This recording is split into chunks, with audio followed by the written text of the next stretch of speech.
Session with Dr. Farid Holakouee.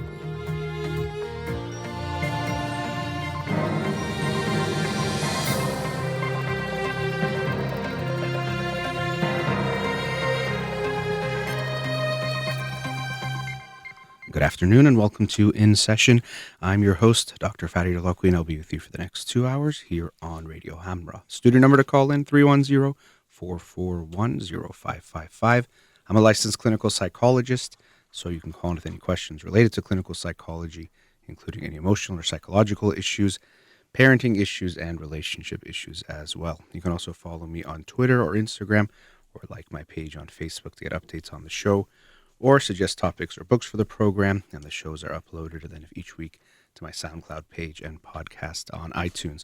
Again, the studio number 310-441-0555. Before I get started with the book of the week from the past week, which usually I do on Mondays, but I did have a guest Monday night, so a big thank you again to Dr. Jennifer Galvin, who came on the show and shared her article, or talked about her article in Poosh.com, about insecurities, and specifically some insecurities that she's noticed in women, how to help overcome them. So thank you to her for joining me Monday night. So today I'll talk about the book of the week from last week, but want to announce the book for this week.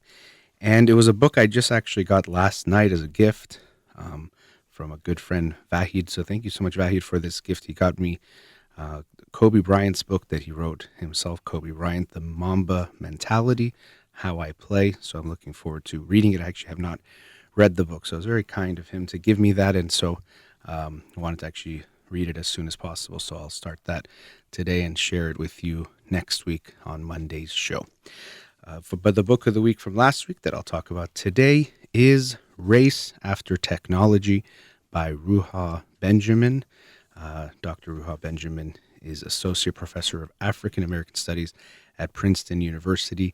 And this was a fantastic book, a book that, at least for me, I can say, made me aware of things or made me think about things in a way I hadn't before. And I've shared that on this show before, how, of course, I enjoy the books I read, and they tend to add to my, hopefully, knowledge or understanding of different concepts and issues.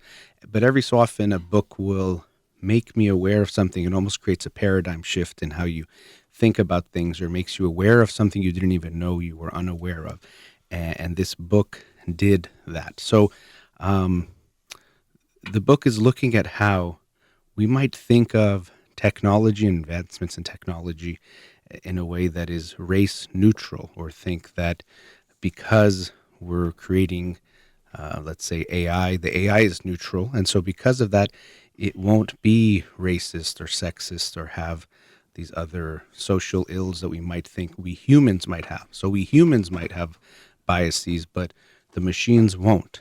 But of course, if we realize that the humans are making the machines, they're making the algorithms, they're making the codes, it's going to be affected by those very same human biases and influences, and societal and cultural influences as well.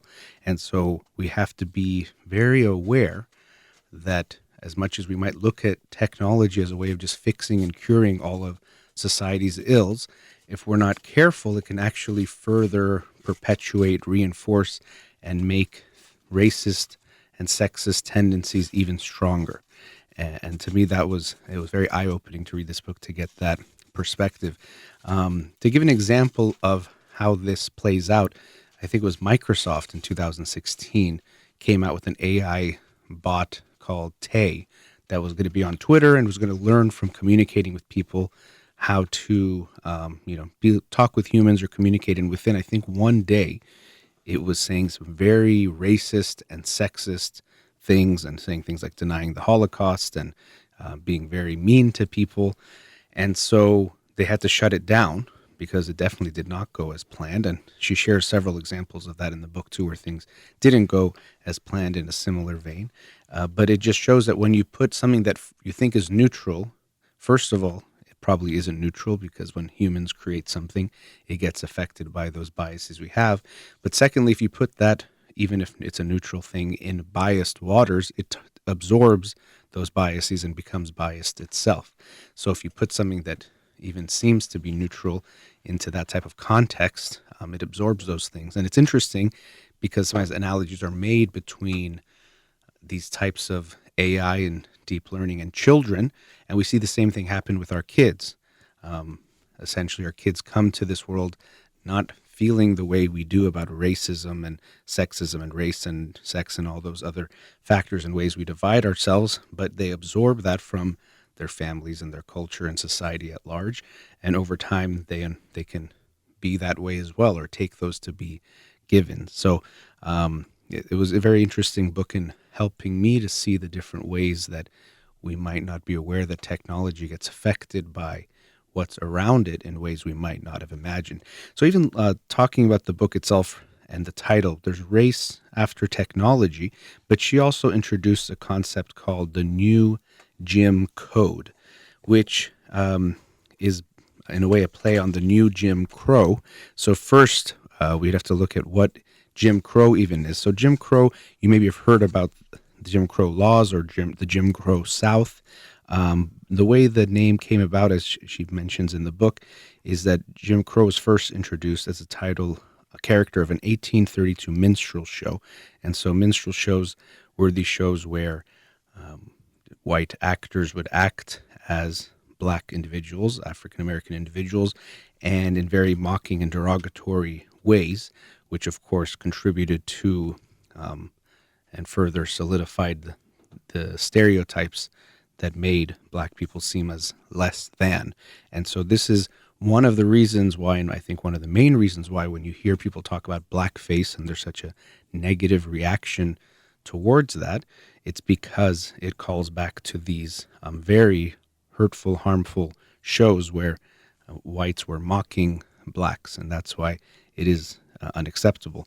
And so Jim Crow is a name of one of the characters in these shows, and so it's used later as a way to mock, but also to mark space, and then it's taken on in a way a life of its own as being the way of describing the, as she puts it, an academic shorthand for legalized racial segregation, oppression, and injustice in the U.S. South between the 1890s and the 1950s. So we hear that Jim Crow, that's where that comes from. But also, she says the new Jim Code, and as she points out, this relates to a wonderful book by Michelle Alexander called The New Jim Crow. So that's, in a way, the old Jim Crow. But the new Jim Crow is currently how, in the United States, the prison system is used to create, as she calls it, Michelle Alexander says, a new racial caste system by taking people who are overwhelmingly people of color and making them essentially second-class citizens, but saying not because of race we're doing this, but because of criminality, because they're quote-unquote criminals.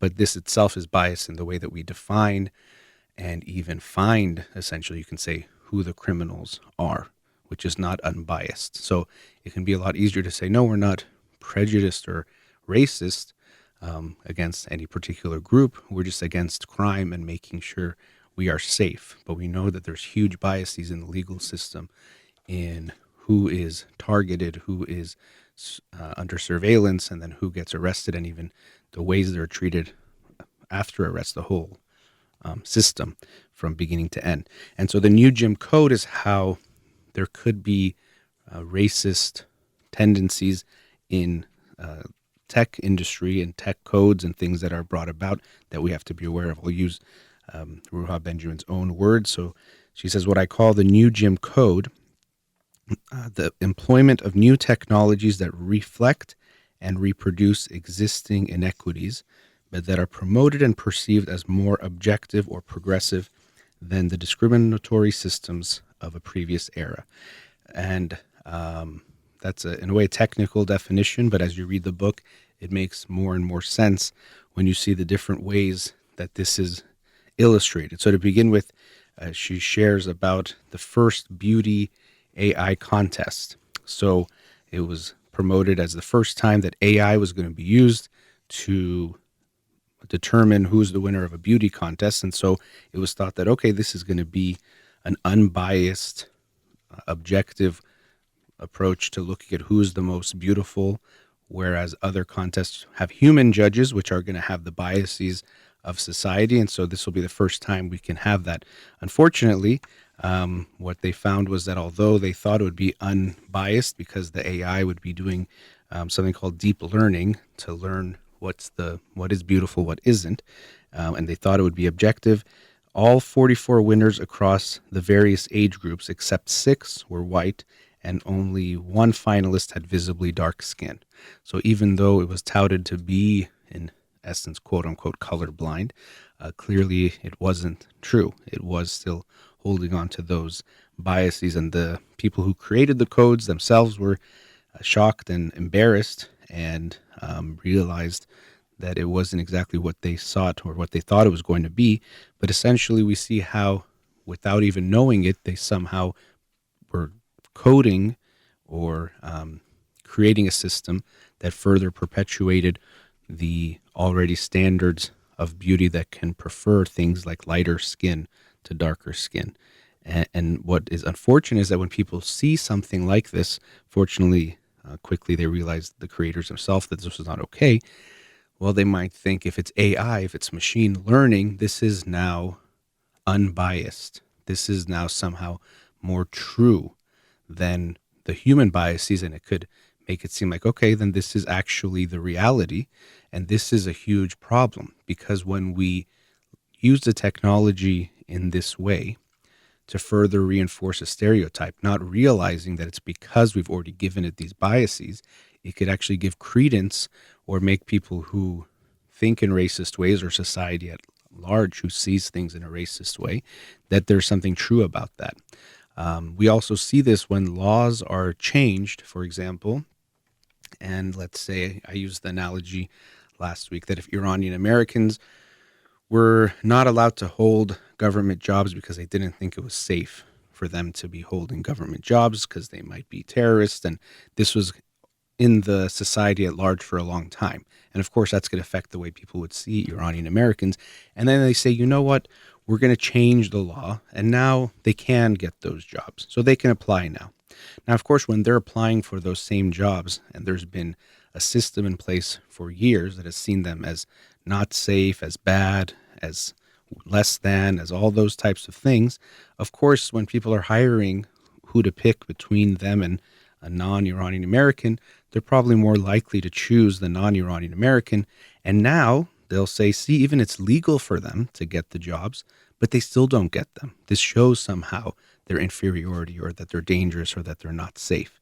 And so it confirms, or quote unquote confirms, what was already believed to be true, not realizing that because the system itself still wasn't fixed at a deeper level, it just perpetuated that. So it might seem like an advance, just like we talk about technological advancement, but it actually might further perpetuate the same standards that were held before. And my example that I just shared might seem a little bit far-fetched or like fantasy, but it's actually much closer to reality than you might think. She talks about, early in the book, a classic study of how names can impact people's experience on the job market. And there's a lot of research that has been done on this. And they found that, this is quoting from the book, all other things being equal, job seekers with white-sounding first names received 50% more callbacks from employers than job seekers with black-sounding names, which is incredible, 50%. And they said they calculated that the racial gap was equivalent to 8 years of relevant work experience, which white applicants did not actually have. And the gap persisted across occupations, industry, employer size, even when employers included the equal opportunity clause in their ads. So we see that it's not some kind of imaginary thing that we see or can think of. And I'm glad studies like that exist. Of course, I'm not happy that the results show that, even though that's the reality.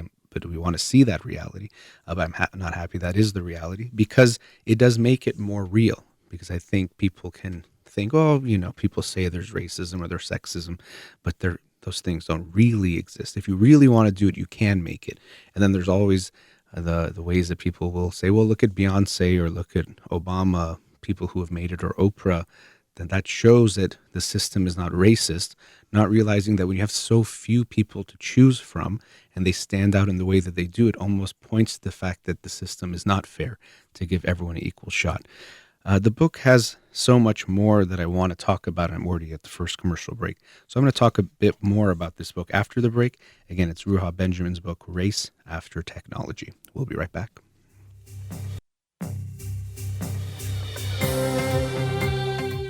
Welcome back. Continue the discussion on the book Race After Technology by Ruha Benjamin. And what's also interesting to note, as she mentions, the book is that it doesn't have to mean, if we're talking that racism can be embedded in the technology, or that the technology itself might become racist. You might even hear things like racist bots, or are robots racist or sexist, things like that. It doesn't have to mean that the people creating the code are intentionally trying to be racist or want to be harmful or hurt people and are trying to make that part of their system. But it just shows that when we have a racist society or environment, when you put something in that environment, it's going to absorb those types of values and reflect them back. And also, what can be dangerous is the at times unawareness of what is the default and not even realizing that it doesn't have to be that way. So let me explain that a little bit with some of the examples that come up in the book. For example, she shares about this black and white friend who are, in a way, they laugh about it, but I think they're in a hotel and they see that the soap dispenser, the automatic soap dispenser, works for the white friend, but not for the black friend. And they kind of laugh about that. But later, when it comes to the attention of the company that makes the soap dispenser, they say that there's something like the infrared light or sensor that reflects easier off of white skin than dark skin, or something to that effect, which in a way can seem benign, but it does bring to our attention the fact that the white skin is considered the default. And so when they were developing this technology, they were thinking of white hands as the ones who would need the soap or who would be using this product, not of all people who could be possibly using that. And so this default of white is something that we at times can take for granted in places like the United States, where we just think of that. And I actually was reading the book and I thought about, and I'd have to be honest, if someone said, when I think of, someone says that person's American, oh yeah, she's American or he's American, the first thing that does come to my mind is a white person. That's in a way the default that I would have to recognize. Of course, if I thought about it or really want to think about it, I would think of as American, about the diversity, and it could be so many different things. I myself am Iranian American and consider myself American, even though my name is not very American, which I might touch on as well, because she has some interesting thoughts on that and something she shares earlier in the book. But that is, in a way, the default that we don't even realize is the default. And until it's brought to our awareness, we see that way of white being normal, or white being the expected place we're starting with, we don't see how that can have negative effects. So I was talking about the names. She mentions that an exercise she'll do in some of her classes is to have people talk about their names. And she even, I think, plays some clip or like a documentary or something about names. And there's actually people that are like naming consultants that help people pick a name in a way, because our names can be a part of our brand or our branding, which might seem funny. And she said people tend to laugh when they see that part where consultants are helping parents pick their babies' names. As I mentioned, if you have a black sounding name, that might make it less likely that you get a call back for an interview or get called to have an interview in the first place. And so that, of course, means that it does affect the outcomes you're going to experience, just your name alone. So that default of whiteness is something that we at times take for granted, and at times tech companies will take for granted. They won't realize that. They are using that as the default, and this can further perpetuate and reinforce racist tendencies that exist in a society. So that soap dispenser one was one example. Also, there's some very sad, and even saying it is sad to say, I think it was Google Images or Google Photos, where it tagged a few people that were darker skinned as, I think, gorillas or something like that. So it was not even as human.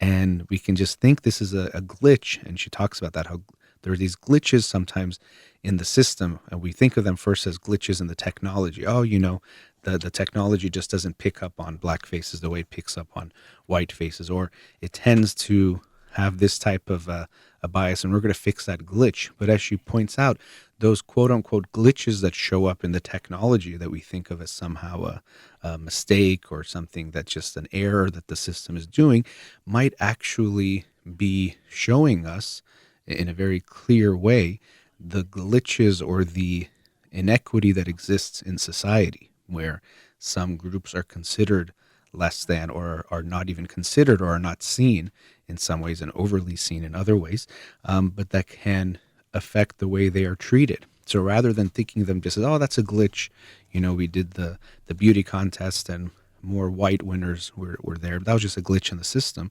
Well, maybe it makes us realize a inequity in the system that needs to be looked at, rather than just something in the code was a problem. And I thought that was quite interesting. And so we have to think about the technology not just as something neutral and to just let it go. Some people think we can't affect technology, or that it kind of has a life of its own. And to some degree it does, but that doesn't mean we can't have an effect on it. I think this is true of all technologies. If you're creating something that can be used in a weaponized way, you have to be mindful of releasing that technology or how it is released. You can't just think, well, I'm advancing science or technology, so I have to just do whatever I can do to advance it. We do have to be aware of how that technology can be used in good and bad ways. And similarly, when it comes to our tech, as in more cyber type of tech, we have to be aware of that also. What are we doing? How are we affecting things? And she shares about a lot of different groups that are looking at these types of things to create accountability, to be aware of how new technology is either combating the racist system that already exists or further perpetuating that, maybe even reinforcing that. An example of how something can reinforce that is there's technology or tech out there that's trying to help police forces determine crime areas. And so, of course, when you use the crime statistics that already exist to feed it into the system, which already is going to look at areas that have more poverty, and individuals of color tend to live in those areas more as the crime areas, and then you put it into the system and the system says, oh, look, here are the crime areas and here's where you have to be careful. And it seems like the system is quote unquote working, but all it's doing is amplifying and further reinforcing what is already assumed to be true, which already reflects the racist system that exists, not actually finding some new type of technological advancement. It's just a new way of being racist, a new way, maybe a more fancy way, or a way that feels more advanced as far as the technology, but the ideology and the inequity is still old. And that's something that won't happen to change, or it won't change just by having new tech. We have to go a little bit deeper than that to change the system as a whole and the racist values that exist before the technology can somehow save us. And so she has a chapter called, I think it's Technological Benevolence, right?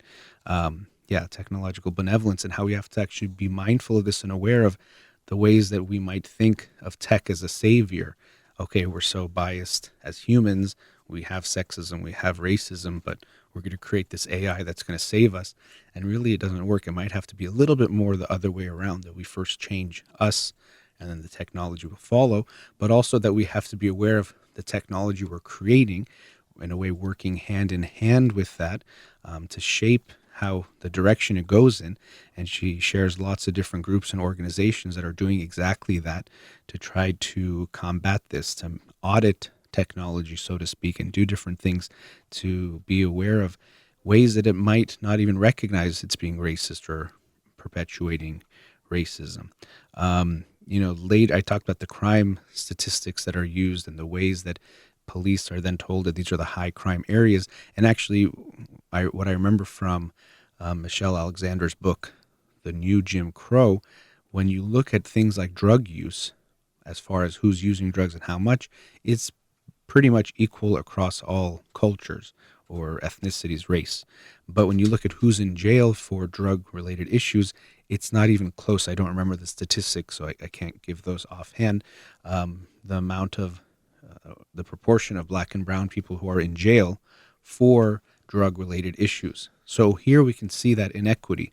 If an equal number of people are committing this crime, but way more people of some group is in jail for that same crime, something is not okay, and that has to be looked at. And so, related to that, she shares at the very end of the book this, as she calls it, a parody project that creates a white collar crime risk zone. And so it is funny, but as I'll talk about, even that part that it's funny does reflect some things about society. But basically, what it does is it maps out different areas where it's more likely for white collar crime, things like fraud, to be happening, and also uses facial recognition type of softwares or profile photos. And so it used 7,000 corporate executives downloaded from the popular professional networking site LinkedIn. That's from the book, to give you an idea of where you should be looking out for these potential white collar criminals. And so it's funny in a way, but as I mentioned, that funniness or how it makes us laugh also shows how unfair the system is, because we think, oh, this is kind of funny, it's okay. But when you think of white collar crime, it oftentimes is as harmful as different types of crime. It can have huge consequences on people's lives. And I've talked about this before, how it's usually more in the motivation is more greed than anything else, whereas oftentimes people who are living in poverty and commit crime, there's much more necessity in that crime, but yet we definitely look more harshly upon the people who are poor and committing crimes than people who are rich and committing crimes, which itself reflects an inequity in our systems that goes very deep. But this app it's kind of funny, but also does, I think, feel good. Part of the humor might also be that this feeling of justice, that, okay, now other people get to see what it feels like, even though they really don't get to see what it feels like because there's no actual consequences they face, but of being the targeted ones, of being the ones that are looked down on. And that's something else. She has a chapter about exposure, but how in some ways technology can make black people feel invisible because they're not seen, not picked up. The soap detector doesn't recognize them. But also when it comes to things like surveillance and a crime, they're hyper visible, or they can't have any privacy. And so there's this paradox that they experience. But anyway, I will wrap up there, but couldn't recommend this book highly enough, because it's so eye-opening to see the ways that technology, which we think of as this benign and also benevolent type of a force that's going to just make life better and society better and make us more equal, can actually be having the opposite effect. It might be further reinforcing the types of discriminatory biases that already exist. And so it does give a lot of information of how that's happening, what has happened, but also some guidance on what can be done and what is being done to combat that as well. So I really enjoyed this book and hope you'll check it out. It's Race After Technology by Ruha Benjamin. All right, let's go to a commercial break. Studio number 310-441-0555. We'll be right back.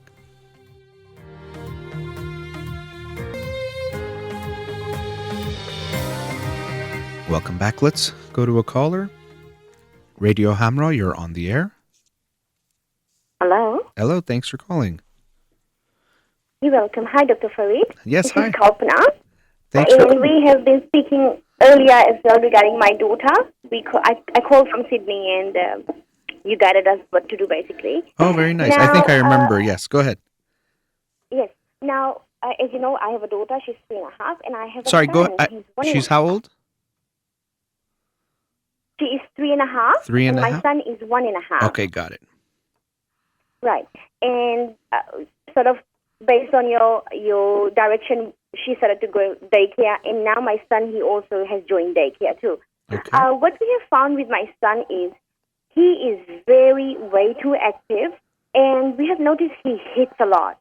Uh-huh. And he sort of aims that if he has to hit somebody and we stop him, he finds the opportunity to hit the person next again. And so, like, he sort of goes chest out and he sort of aims for it. And he's sort of like a boss baby. In school, they call him boss baby. He eats everybody's food, he drinks everybody's water, and he pulls hair.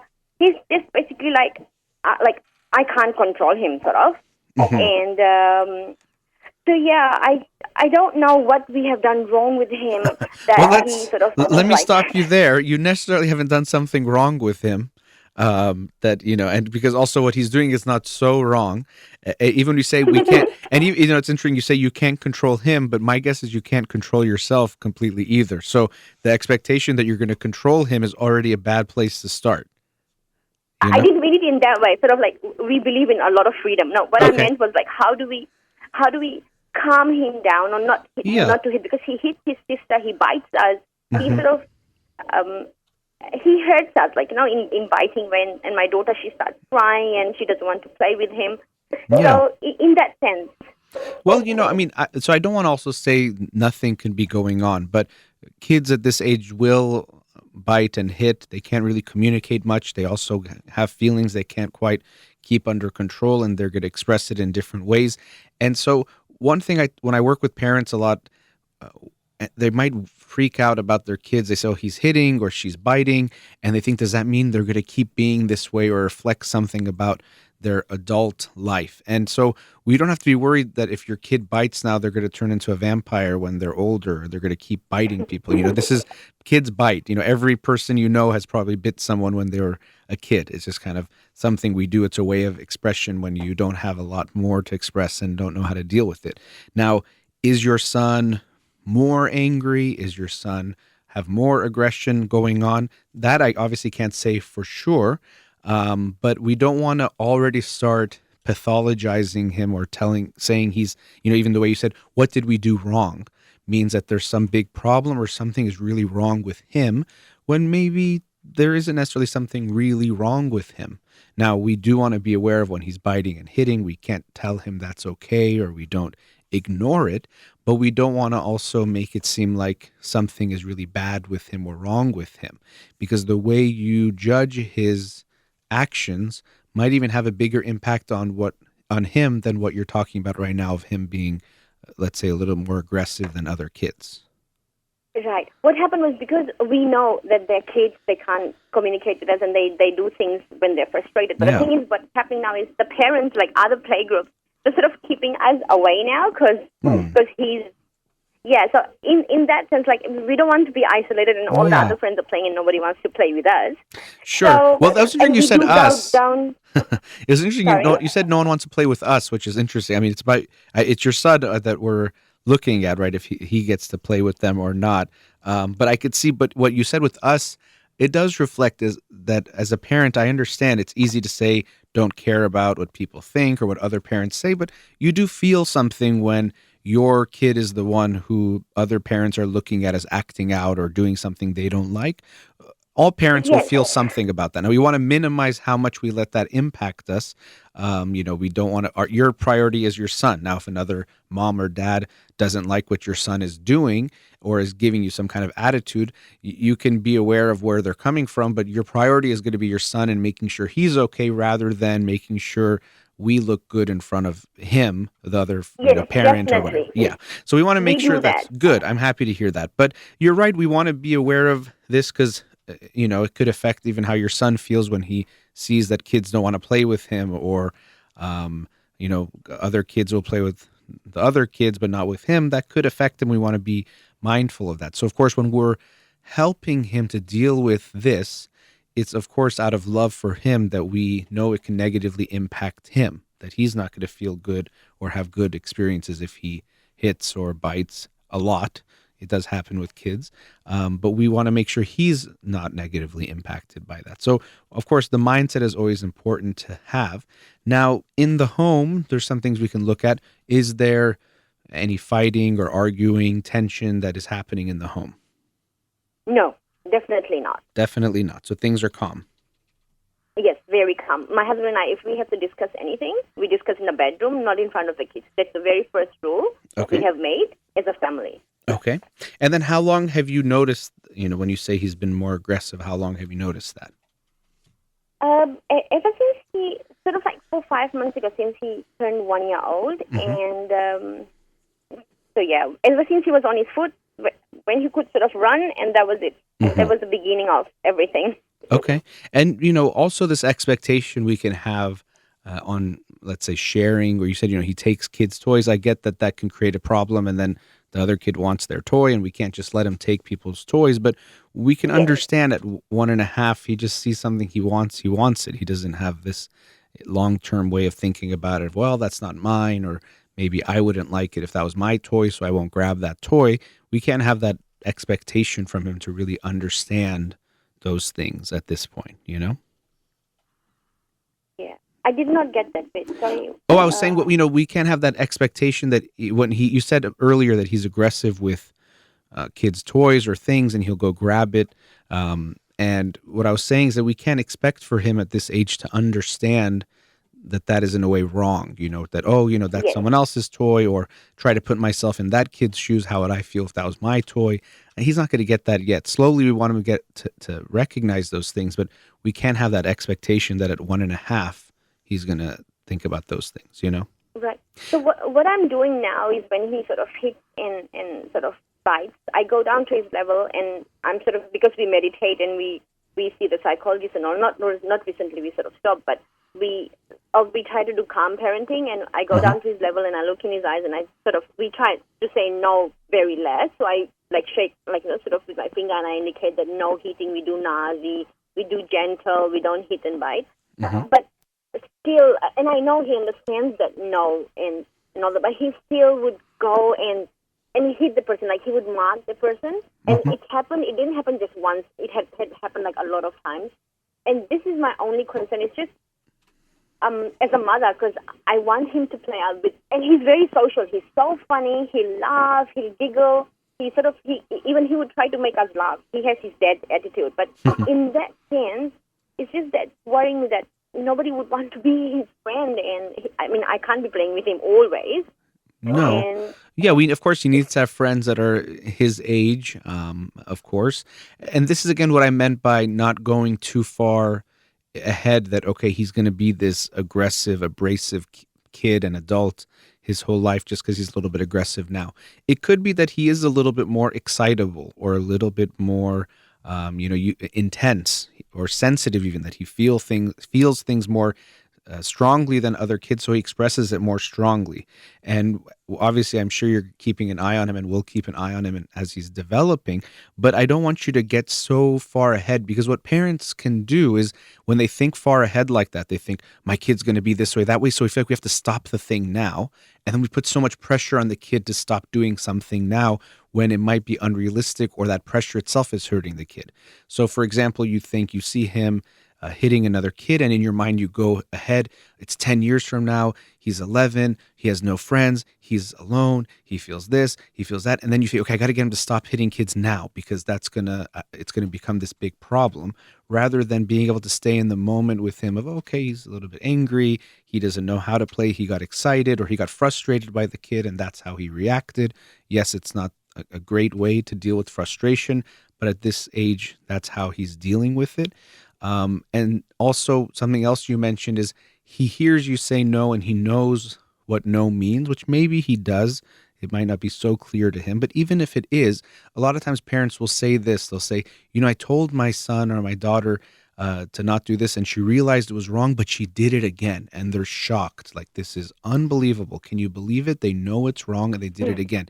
And again, I ask you to tell yourself, as I can say to myself, how many times have you known something you're doing wasn't the best thing, but you still did it, and then you did it again? yes. Right? We all have whatever our issues are. I know that Yeah. he's little, and they forget things, and they don't know. And Or not even just forget things. He might even know it's wrong, and he still does it. You might say, even when he's older, don't touch that, toy, but he just really wants it, and he goes and grabs it. He even knows maybe gets in trouble. Yeah. I mean, but even as adults, we know that too. Everyone every day is not making optimal choices of everything they do, from how they spend their time, what they eat, if they exercise, how they, talk to people. We're constantly doing things that aren't the right thing, and we know they're wrong, and we're even adults. So it's just that reminder that how could, I told him no, why did he go do it again, or being shocked by that? Okay, I said no, but it's still hard for him to resist doing the thing he was doing, or even know, and your reactions to it could start to become, I don't want to say game, but in a way a game where that he sees that it creates a reaction out of you. He might intentionally do the things you don't like because he sees how much of a reaction you get. So these things are complicated, and I don't want you to think of how do we get this hitting out of him or how do we get this biting out of him. It's not something that's just going to change. As I said, it could be part of his character that he's more excitable and it comes out in this way. And maybe that'll never change. It doesn't mean he'll always be biting and hitting. As he gets older, he might learn how to deal with it or how to cope with it and how to express it in different ways. But for me, what's so important with parents is to never make their kids feel bad about who they are. Yeah, he hits. We don't let him hit. Okay, we're good. not. We're so proud of them. Good. We love them so much for who they are. Good. Believe me, doctor, we know that that's how kids are. They don't understand. They will repeat stuff. But what I'm saying is when I tell him no, he sort of goes back and he aims the person. So that is my concern. Like, he aims it. I just hope that he wouldn't be a person who would mark somebody for something. And well, you're worried he'll become like a bully. Yes. Yeah. Okay. Well, him being a bully or not, I mean, there's no way I can say for sure he won't be, or you do this and he won't be. But it's going to be less about this type of his aggression and the way you almost feel like it's targeted, so he goes back to that person, and more about how you make him feel about himself. Not to say that every bully has to have low self-esteem in this kind of cliched way that we sometimes think about it, but that can be part of it. But also as he starts to get older and understands connecting with other people, having empathy and feeling other people's feelings, not wanting to hurt one another, there's so much that's going to happen from now until the age that he really could start bullying kids that you guys will also do with him, of getting him to realize the importance of kindness and the importance of dealing with people in certain ways. And again, that's why I don't want you to jump ahead, that when you see him looking like a bully at 1.5, you then project 10 years forward and imagine him as a bully in, elementary school and middle school. It doesn't mean that, I don't have some research in front of me, but I don't think it's okay. Kids that bit were definitely the kids that were then bullying later on. If there is aggression in the home, if you show him that the way to interact with people is that when you have power over them, you put them down, or if you feel bad about yourself, you put other people down. He's going to get so many messages from you and his father and in the family about how to treat and not treat people that I don't want you to get so far ahead. He's 1.5 years. At 1.5 years, we all did all sorts of things, biting and this and wetting ourselves and so many things that we don't do as adults. That doesn't mean if we did that at 1.5, we're going to be that type of adult as we get older. So, take a little bit of that pressure off yourself that we have to get this out of him or change his behavior.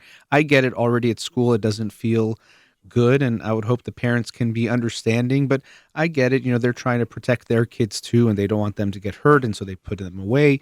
And maybe you don't have this feeling, but for a lot of parents, they can feel like how their kids behave is such a strong reflection on them and who they are as parents, that they can get insecure and feel all sorts of things. And even that can turn into anger towards your kid, even unconsciously. Why did you make me look bad in front of those parents? You're making me look like a bad parent or a neglectful parent, or maybe now they're going to think there's fighting and whatever you might feel inside. And then you could take that out on your son. So be aware of those feelings that can come up over time. If this continues, which it might, that you don't in some way take that out on him, because I know you consciously wouldn't do that from what you're expressing, but you could even unconsciously start to do that because you'll be upset with him for how he makes you feel around other kids and around other parents. Little few more thing about him. He gets bored very quickly. I mean, I know that's how little kids are. So I sort of try to see that if he we try to do no television for him, and my daughter only watches television when he's sleeping, so it's like 30 minutes or 1 hour kind of thing.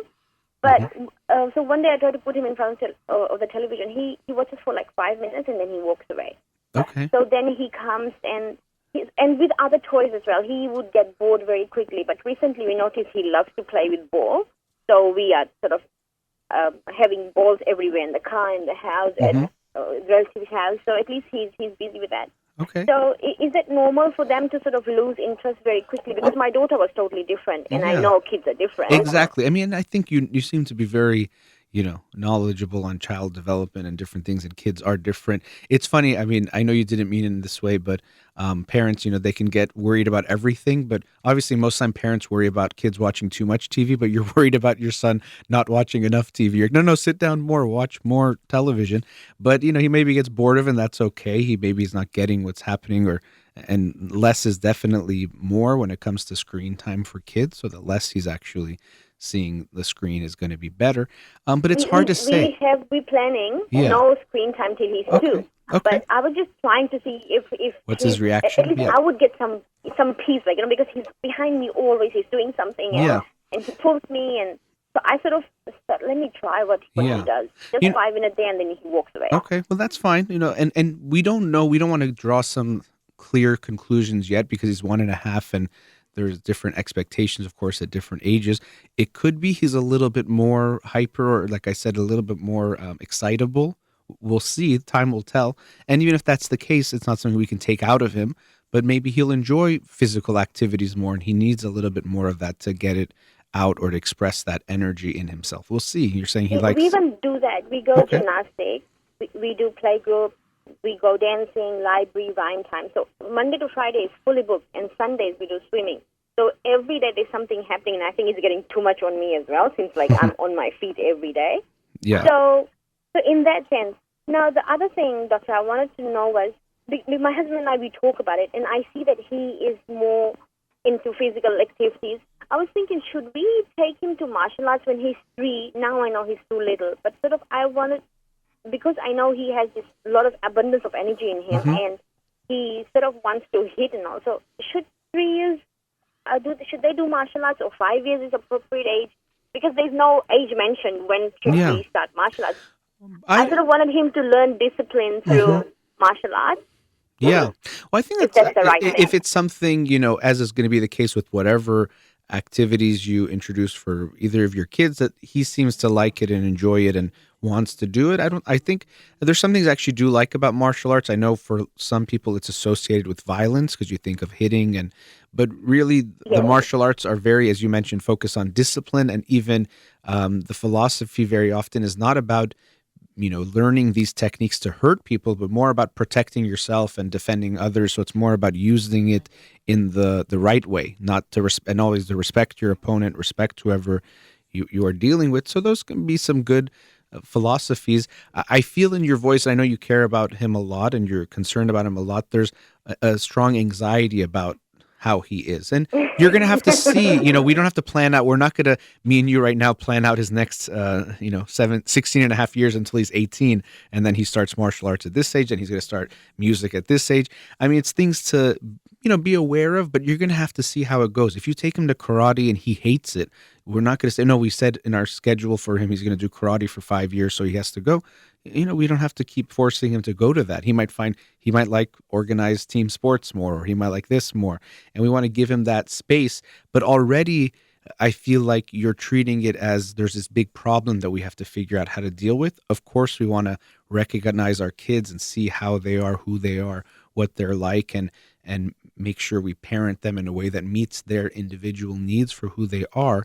But we don't want to get too worried and bogged down on what's going to happen when he's 5. It's almost like you want to get this excess energy out of him, but part of that might be who he is, and it's going to be in I don't him. want to, believe me. I love, because I know I'm hyperactive as well, and so is my husband. Okay. So, but we don't know what we did when we were little. So I'm just trying to find ways to sort of be engaged in. And when you mentioned sort of like if we don't push him to do martial arts, we don't do that, because with my daughter, she was dancing, and then suddenly she said, we don't want to dance. So we simply stopped. And now suddenly she says, I want to dance.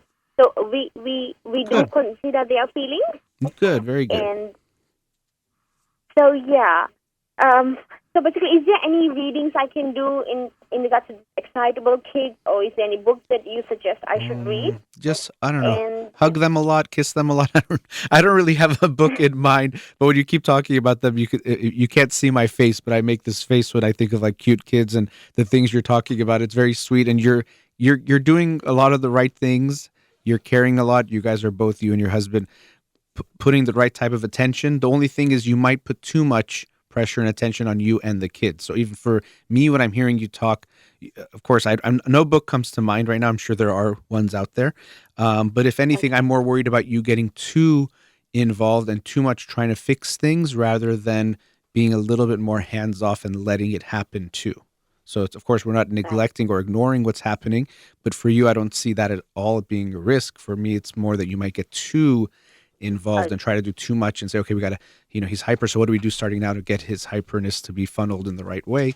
It's just, we're going to keep an eye on it, see how he's doing and go from there. But don't worry too much. When you notice yourself going too far ahead, try to come back to now. Okay. I have one more question. I know I have very less time. Yeah, we went over the break briefly. Yeah, go ahead. It's just briefly. I just want to know, for inner peace and inner happiness, is it okay to stay away from some family members that you're seeing is hurting you and harming you? Because what happened is, I know that my children has to be engaged with them, but when I see that a lot of negative energy is coming from them, is it okay for the family to sort of come back for some time? That's an interesting question. So what about this? I'm going to put you on hold because we are way over the commercial break to begin with.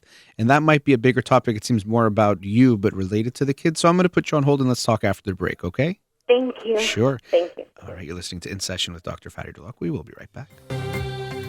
Welcome back. Before the break, we were with the caller. Let's go back to her now. Caller, are you still there?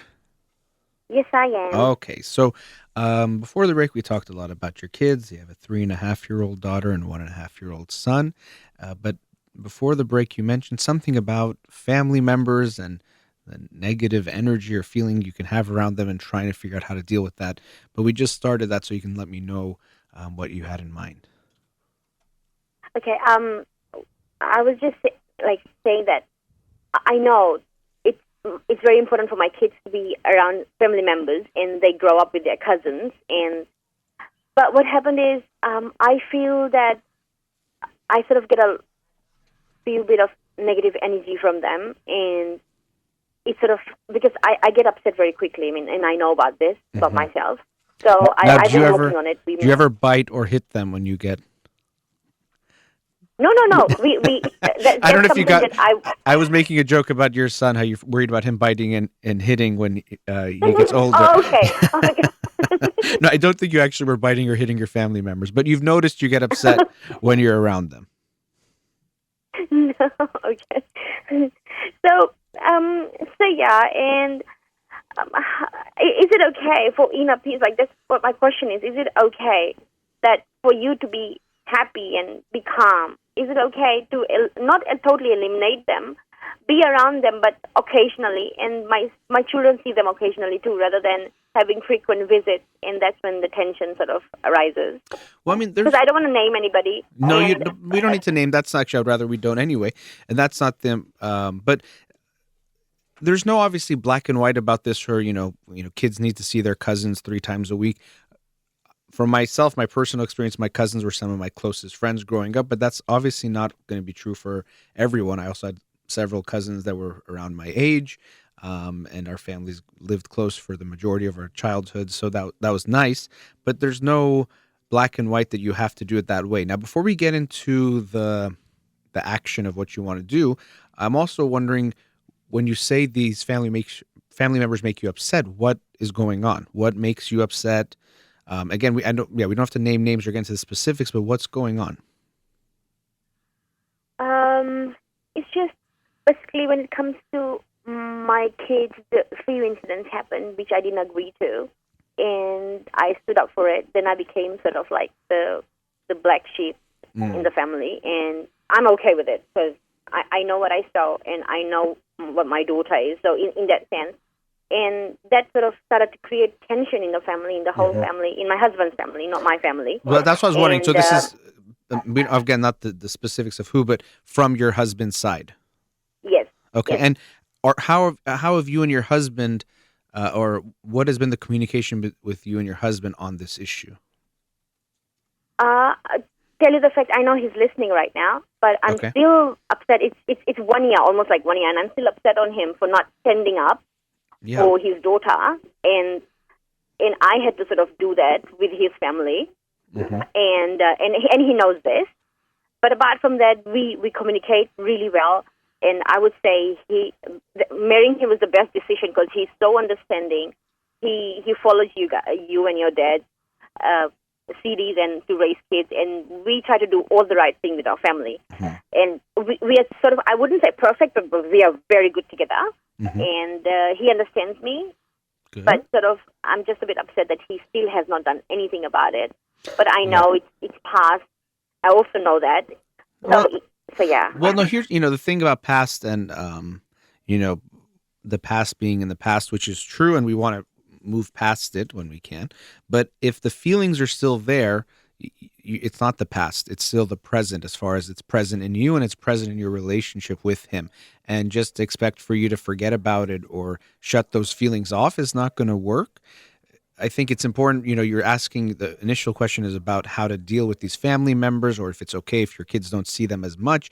But to me, the bigger question or bigger issue to look at here is you and your husband, and still resolving this issue of what you're feeling about how what he did or really in a way didn't do, and how he responded, and still you're saying hasn't responded, and have those conversations together about what happened there, what's the expectation from each other, how you're still feeling. He can share with you why he maybe didn't say anything. Those are, to me, much more important than even seeing them or not, which is related and important. We have talked about it, and we have totally eliminated ourselves from that particular family member. But I feel bad for the reason that it's his sibling, and because he's not seeing his sibling because of that situation. And I feel that he should talk about it, move on, and go see him, because I see the pain in him, and it sort of bothers me too, because I can't stay away from my sibling. I have to talk to them sort of once or twice in a week. But now when I realize that he's not doing it, and so there's like a lot of confusion happening, that I feel that we should talk about it and then move forward for him, not for me and for my kids, but for him. And then, so yeah. Well, yeah, I think that is important to figure out. Of course, I know some of it you're also projecting that, he's not talking to his siblings, and that's bad because I like to talk to my siblings. Maybe he's okay with that. But the thing I'm hearing from you, the unspoken part, is you're maybe concerned that he might not be okay with it, but he's not really sharing that or expressing that. Or does he tell you how he feels about not being in contact? I do ask him. He says he missed talking to the particular family member, and but he's not. And I don't know how to deal with that situation, but because I have problem with that member, it's not him. Yeah, but my other thing is like... Right, but you have a problem that your husband, not that he doesn't have a problem in general, but in that specific instance, it sounds like didn't stand up for your daughter, and in that way stand up for you too. And so that is important to still talk about and look at. And I know you mentioned, you use that word perfect, and you stopped yourself in a way also, but sometimes when we're in this perfect kind of mindset, we avoid issues as well. We don't really get to the root of them or talk about them because we don't want to have an issue, because we want to be perfect and not have issues. So it seems to me like this is still something worth talking about between you and him. Of course, as is always the case, he has to be open to talking about it. But there's a lot of different facets to this conversation. One is, him not standing up that you didn't like. One is how you feel about what's happened. Also, does this have to be not the total end, but this kind of distance as it's created? Maybe, I don't know what happened and we don't have to get into it, but does it have to be the end of your connection even with his sibling? Maybe it can be resolved. Maybe you could talk to that person if that's even, a possibility. The reason why I bring that up is in all families, but I see it so much in Iranian families, there's one fight and then that's the end of the relationship. A sister and brother fight and now 20 years they haven't talked, or in-laws have this interaction and then that's it. We don't do a lot of conflict resolution, or I didn't like what he or she said or what happened that day. Doesn't mean they're a bad person and I have to completely write them off.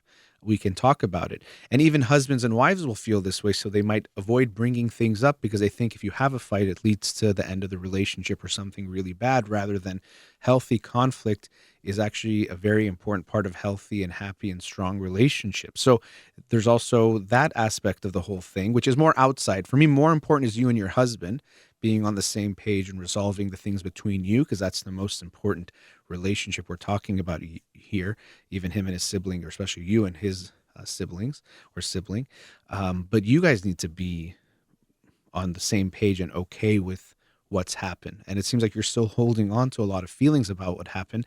And I don't want you to go to the space of, because what I could see you doing is you feel something about it, but then you tell yourself, oh, but it's in the past, I should just forget about it, let's move forward. And then you don't bring it up, or you try not to acknowledge it, but then it pops up its head again. And then Yes. the cycle continues. So, we can say put things in the past, but if we're not able to, that usually means we need to address it in order to be able to put it in the past. And so right now it's not in the past of your relationship with him or in your own life. You're carrying it with you. And to me, that would be telling you that it's important to talk with your husband about it, again, if he's willing to have that conversation. Okay. Okay. Yeah. Thank you so much, Dr. Sure. Good luck. It was nice talking to you again. Have a good day. Same. Thank you so much. Bye-bye. Sure. Take care. Bye-bye. All right. Let's go to another commercial break. Studio number 310-441-0555. We'll be right back.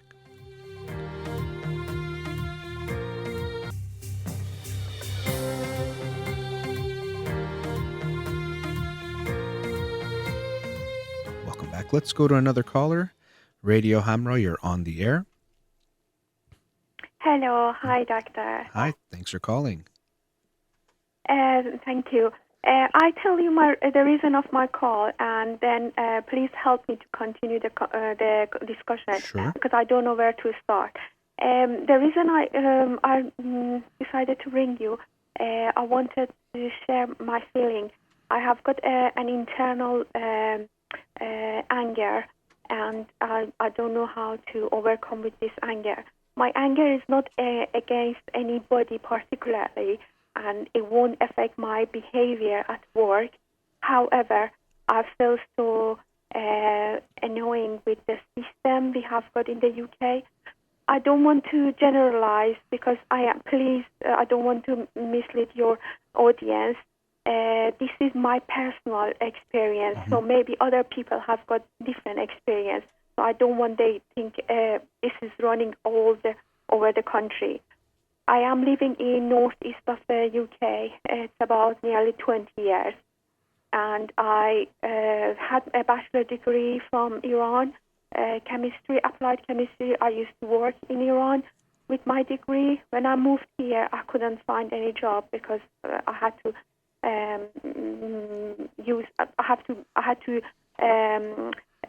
refresh my skills, either with language and other skills. And also I had to work voluntary job. You can stop me, please, doctor, No, that's anytime okay. you have got any questions. I'm going to have questions, I'm sure, but I still want to get the background. So no, go ahead. Yeah, and after the 4 years, I managed to find job. These 4 years, I was working voluntary in different sections. I found a job, but it wasn't relevant to my qualification and degree. It was in the council, and it was an administration job. I know what your father would say. I should appreciate the job I got because initially I wouldn't be able to have a governmental job in Iran with my going to mixed party, never do any public pray. So definitely I wouldn't be able. So I should appreciate. And at the beginning, I was appreciating. Eventually, after 7 years, I didn't have any progress, any development. Only one grade, I went another grade higher and moved to another section of that council. But I still wasn't happy because it wasn't my ideal job. And so I decided to go back to my scientific job, which was laboratory technician, where I found here in the UK is completely different from Iran. You have to do very basic job, whereas in the UK, in Iran, I had to ask my worker or staff to move the, for instance, waste container, big container. Whereas in the UK, I had to do it myself, and I wasn't able because I reached at that time to age 47, and it was so difficult, and I had health issues as well. So I decided to move from that job. I thought better job is if I do teaching. I got 2 degrees here. One is a master degree in forensic science, and another degree, it was in education. But you can't believe, doctor, now I still haven't got my job, my proper job. I am not teaching. I am qualified teacher. When I finished teaching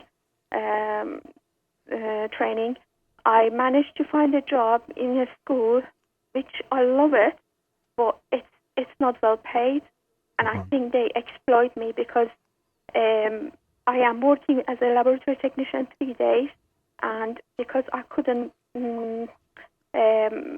because the income wasn't enough, I asked them, request them if they can give me more hours. They gave me more hours as an advanced teaching assistant, but they don't use me only for advanced teaching assistant. Every minute they call me for covering classes, teaching, but they pay me as an advanced teaching assistant. And the reason I've got internal anger, because I see my colleagues there, they don't work hard as much as I work. I'm sorry, I use this language. I work like a donkey. I am really hard worker. They don't do that, and they have got more salary, higher salary, and this is not fair because I am in a very small town, and I don't want to blame only saying because they are racist, because this is not true. They are not racist because otherwise they wouldn't give me job. But they have got connection. They have got this corruption system we used to have in Iran. They still have got here. So they invited their friends. Their friends invited their friends.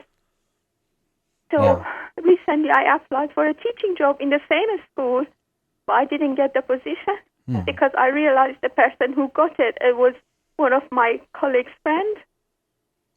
Yeah. So my salary is not comparable, and I'm struggling financially.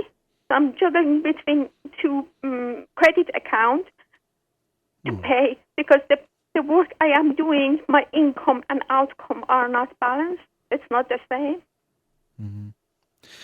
Well, you shared the internal anger was the way you described it, and I can understand that because you feel like something unfair is being done to you, and on top of it just being unfair, it's creating stress and pressure that makes you even more angry. And underneath anger, as typically is the case, you have a lot of pain and hurt, which also we can hear in your voice, which is understandable. Obviously, there's a lot that relates to what you're bringing up. What I was going to ask you is how you understand the situation. And you mentioned racism, and I don't know if you feel sexism also. No, doctor, sorry to interrupt you. I don't think they do racism because I don't think the only things I would say, maybe they don't like my accent because they don't want a foreigner teach their children with, especially in the village. This particular school is in village. The behavior is really good. Hardly you see in the UK, the students have got that behavior, especially in secondary school. You're lovely students. Maybe, and most of them are from a good family background. So maybe they don't want a foreigner teach them with their accent, wrong accent, maybe, or maybe not correct accent to them. The reason I am very 100%, I am sure they have got connection and they use the corruption system because my boyfriend, I have to say ex-boyfriend because he's from here, from England, and he was working in the education department as well. And maybe this anger only affects him because I knew he got his job through the connection as well. And I was so annoyed because he was in the team he was working, he was getting higher salary, but he was complaining if they give them extra responsibility. Generally, as I said, I'm talking from my own experience. I found them very lazy. Well, let me. So he was. Sorry. Let me just, if you don't mind me interjecting there. No. But like I said, there's so much going on, and even when I said racist, I know you were quick to stop that, and I don't know what's going on. I just mentioned what you mentioned. But these issues are very complicated because you said, well, it can't be racist because they gave me the job. And it's possible race plays no role in what's going on for you. Um, and this is also the case in general. We can talk about an individual incident, and someone could say, for example, in the United States, do we know that for sure race was involved in this incident of police brutality? And we can't say for sure in one instant that's happening. But when you look at the statistics and we see certain patterns, we know that race plays a part in police interactions with citizens. So I don't know for sure if that's what's happening with you, that race I agree with or you sex because is my involved. sister. Yeah. Yeah. Is involved, but it could be. And just because you got the job doesn't mean that, because often what they see when they do research related to race or sex and how it affects job outcomes and salaries is that people, for example, might get the job, but they don't get promoted as easily as, let's say, a man might get promoted, or someone who is white might get promoted more. And this does happen over and over again. Now, it doesn't mean in your case, I don't know what's going on. Maybe really there's something about your teaching style that they don't like that is actually about your teaching. I don't know. But it doesn't mean that because you have the job, it couldn't have been any of these negative things. And I think you have, you talked about an internal anger, but you also have this internal struggle, it sounds like, where sometimes you think, oh, it is racist and sexist and this is unfair. And then you go back and say, no, it can't be. It's okay. And I'm so lucky to have this job. True. Yeah. Thank you for understanding, Doctor. This feeling is internal feeling. It's just really annoying me because I have seen in nearby us there is a university, and I've seen some lecturer are from Iran, and I keep blaming myself. Maybe I didn't do my job properly. That's why I didn't get a good position. Maybe they are better than me, and I keep blaming myself. Yeah. But at the same time, you are right, because my sister lives in London. She got a good position, although her English is not very, it's not in the way that she completely manageable her position, but she got the good job and well paid job, because in London it's quite multicultural, and people look after each other. Even people as a second citizen, they look after each other. Whereas here, it's not like that. Yeah. But the reason I said they are not racist, maybe I am wrong, and because they just keep saying every single job you apply, they say, oh, it's equality and diversity procedure we follow. Yeah, and so, I mean, earlier in the show I talked about the book Race After Technology and how sometimes, and she actually talked about that word diversity. Sometimes, of course, it's used in a good way and it's promoting something, but sometimes it's just said and then there's still the racist or sexist system underneath. So it's just like a buzzword that makes people feel like they're doing something good or things are fair, but there still might be unfairness. So could there be racism and sexism that's affecting what you're going through? I think it's very possible and likely. Again, I can't say for sure in your situation it's happening. It does seem like you do feel that it's happening, but you have a hard time dealing with accepting that. But also when you express those things of maybe they're better than me, something there did seem to be somehow that you can be very hard and down on yourself, that you can make yourself feel not good enough. And so then you might take this on and then you get mad at them for feeling that way. But again, there's, it's interesting, you use that word internal anger, but I hear a lot of internal struggles that you're dealing with as well that makes it hard for you to just come to some kind of peace of mind and move forward, even if it's not easy. And let me be very clear, if what you're dealing with is discriminatory, and it very possibly could be racist, sexist things you're dealing with, that hurts and is very unfair. And I'm not trying to in any way undermine what you're going through and just say, oh, it's happening, accept it, move on, because that's unfair and it's going to hurt and it doesn't feel good. And I don't want to downplay your feelings when it comes to what you're experiencing, because that is very painful to feel that you're working hard, you're qualified, and because of these external factors that are unfair, you might not get the job you deserve or get the pay you deserve, or even they might treat you differently as an employee and expect that you can do more of the lower type of work and they won't give you, the pay for the higher work you do and all that. But there's also ways you might be contributing to this. When you say they ask me to do this and I do it, I don't know what your position is like. Sorry, and I didn't catch their ask. Oh, that's fine. You said, they sometimes, they ask you to do and you work, your own words, work like a donkey. I don't know if, I'm wondering if all of that is really they not force you, but it's very clear you have to do that, or do you sometimes take on more? I'll tell you what I meant. Okay. I am not that type of person to argue. So as soon as they ask me to do something, for instance, this afternoon, they told me, "Oh, we are short." Although I was working as a laboratory technician, I left that job. I prepared everything for the teacher who needed to use the equipment, and then I went to the lesson and I taught. Whereas if it was my colleague, they would refuse. Well, because they would that's say, the part. I am in my other position. I'm not going to take this. And that's what I meant was, there could be a lot going on and I can't, obviously we can't be conclusive about it, but let's look at what you are and aren't doing. And so part of what makes you feel like you're working that way, like a donkey, as you put it, is that you're letting that happen too, rather than saying, I am what? Very assertive. That's true. Exactly. I agree. So that's this is the part where you might be in an unfair system, and that is unfair and not okay.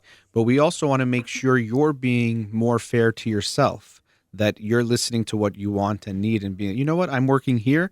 They are short. That's on them to figure it out. I have to do my job here, and I don't know if it also affects your pay and things like that, but you need to take care of yourself. So part of the working yourself too much is that you're letting yourself work too much, or you're not standing up for yourself, and that's something that it's going to be hard, but can try to work on of being there for yourself more. Maybe sometimes they're not going to look out for you, and that's usually the case. They're not going to look out for you, but you have to look out for you. But I don't want people, sorry, I know what you mean, but I don't want people to think I am lazy person. Right, I understand. I mean, you probably don't want them to think lazy. You don't want to let them down. There's probably lots of reasons. Yeah. But even think about, and that shows how that feeling of being lazy is coming from an emotional place, because you just described to me that I work way more than everyone else, but yet you're still worried about looking like the lazy one. It seems like you're not coming off that way, and you aren't that way. But there's this emotional place of not disappointing people or not coming off that way that scares you and keeps you doing too much. And then you do too much and you feel bad about it, but then you get mad at them, which partially it could be on them, but there's a part that's also on you to recognize you're the one that's taking on too much, and you're going to have to set those boundaries of protecting yourself. And people who, you mentioned yourself, you feel like you're not assertive, tend to avoid conflict. And you might have to embrace that a little bit. And sometimes it's not even just conflict, but a little bit of discomfort. And the only way you will grow is that way. Thank you. You open my eyes in that way.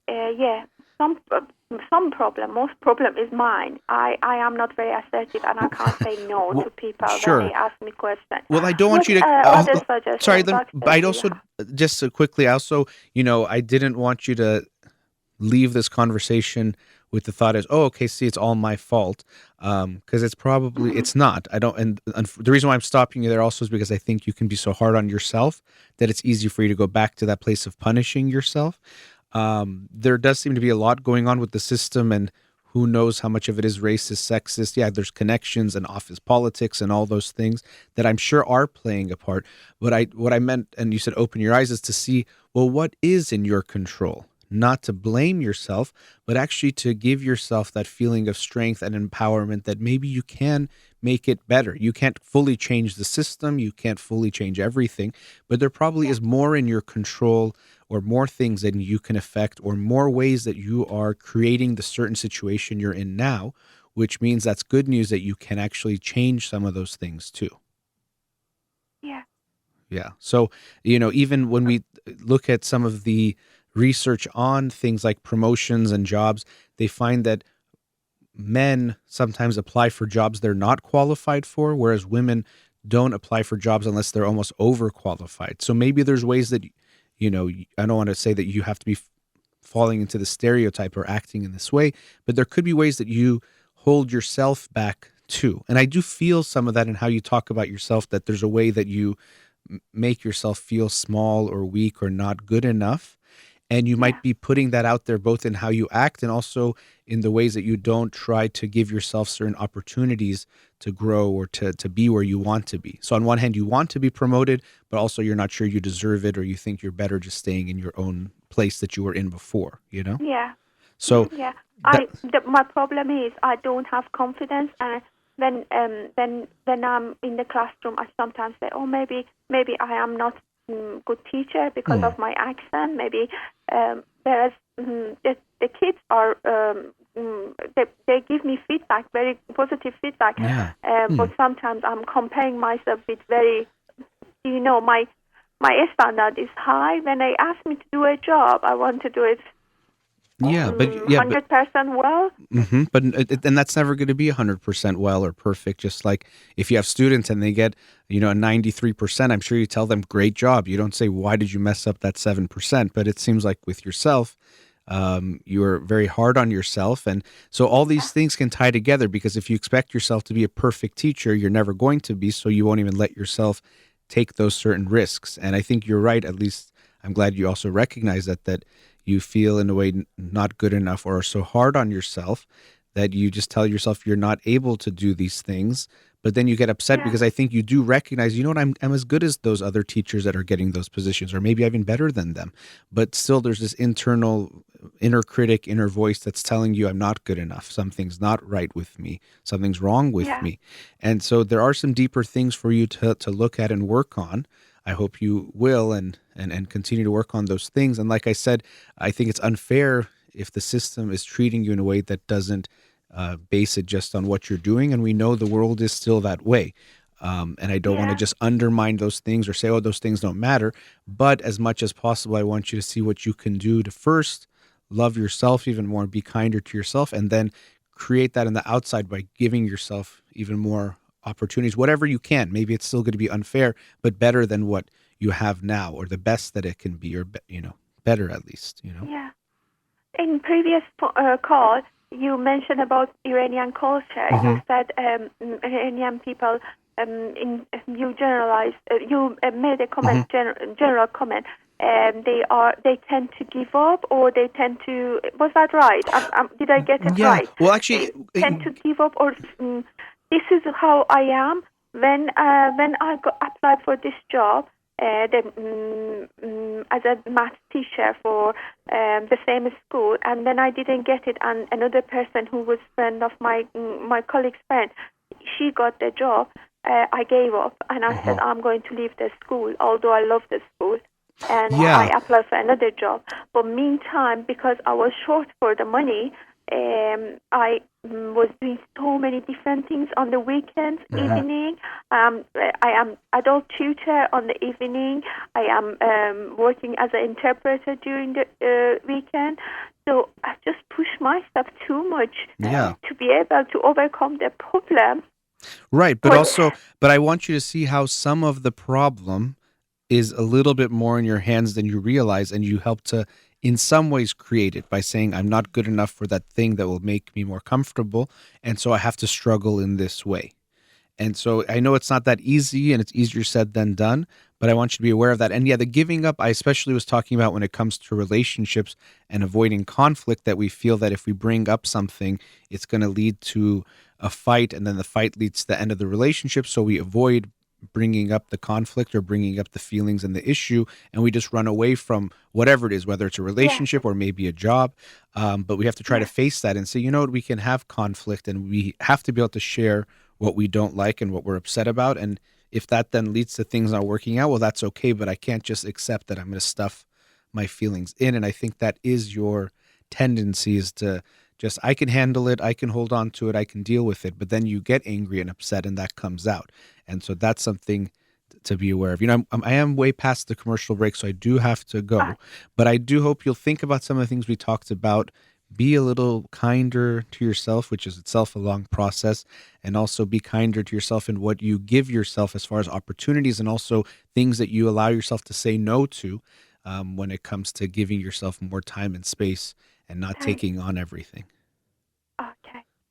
Thank you so much. Sure. So nice talking to you. Best of luck to you. Take care. Nice to talk to you. Thank you, doctor. Sure. Have a good night. Bye-bye. Take care. Bye-bye. All right. That brings us to our last commercial break. We'll be right back.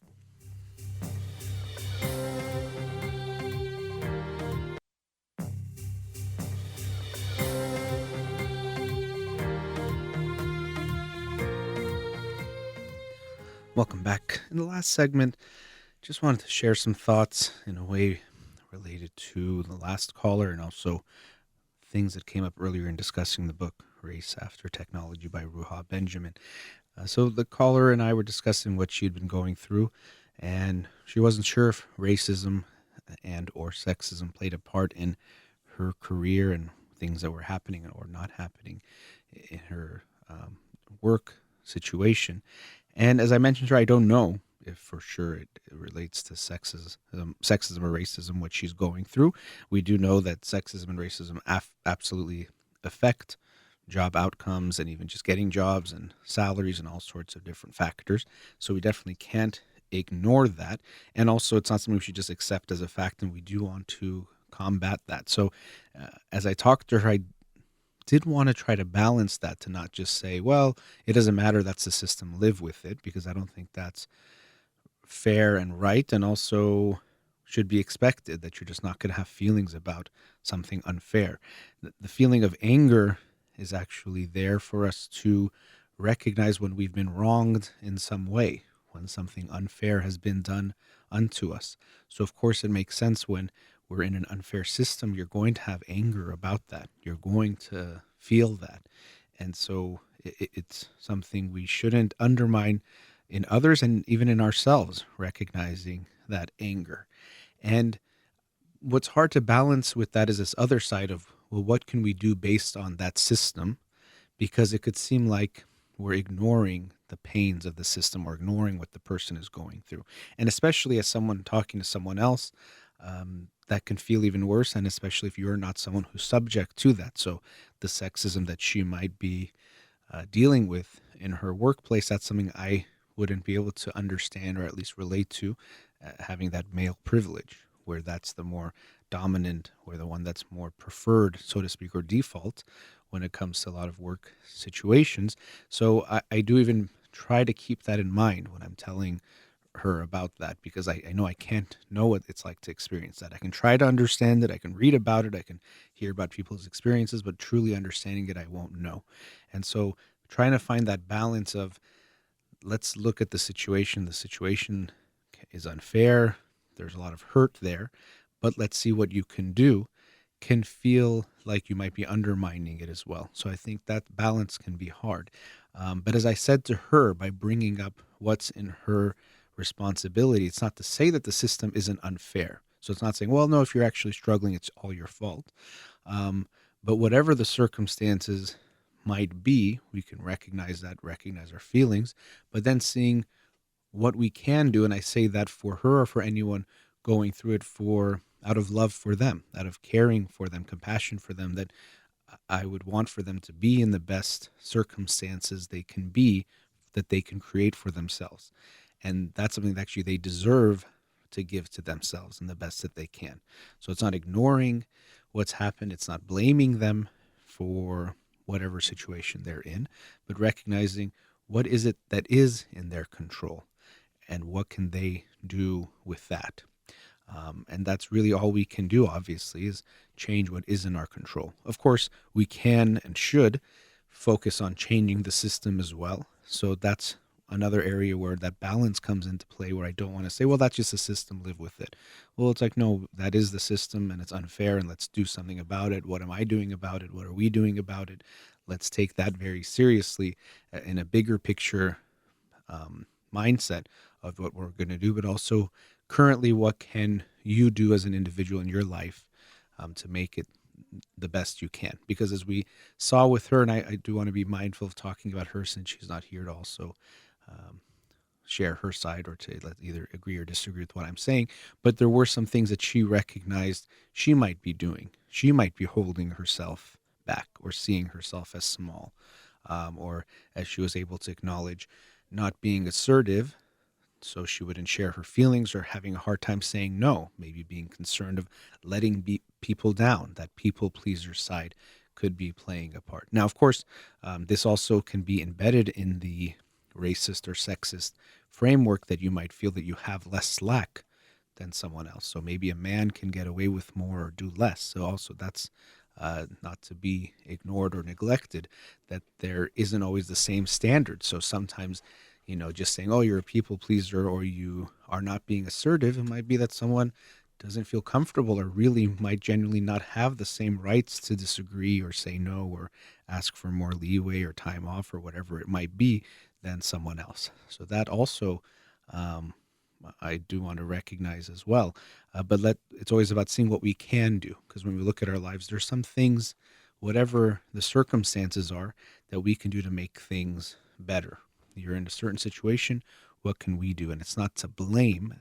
I think that's something we don't want to blame victims, but it's actually, as I said to her, hopefully as a tool of empowerment, of recognizing, you know what, actually there's things I can do to make it at least better than it is now. I can't control everything.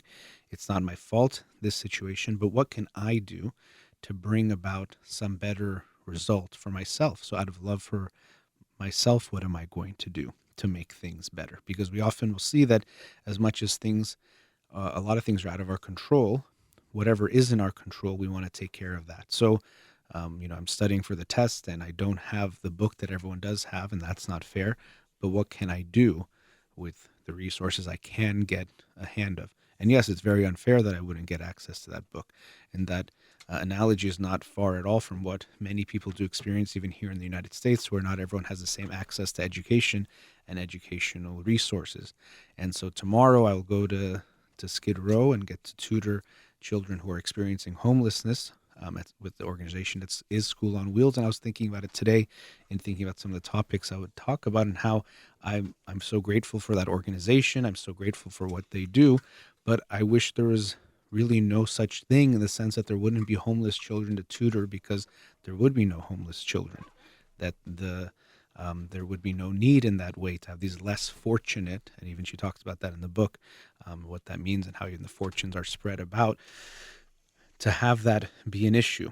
And so the systems that are unfair, we don't want to ignore them and just think, well, it's all about personal responsibility. I think actually it's part of our responsibility as individuals, as citizens, and people who have different levels of privilege, to make sure everyone does get equal opportunity and things are fair. So we have to keep a big picture approach while also keeping our individual focus on our lives as well. Sexism and racism are unfortunately alive and well in this world, and we could choose to ignore them because they're uncomfortable truths, but we'd be ignoring people's pain and ignoring our own responsibility to do something about it. All right, that brings us to the end of today's show. Thank you to all the callers and listeners, and to Ghazala here in the studio. You've been listening to In Session with Dr. Farid Holakouee. Have a wonderful day.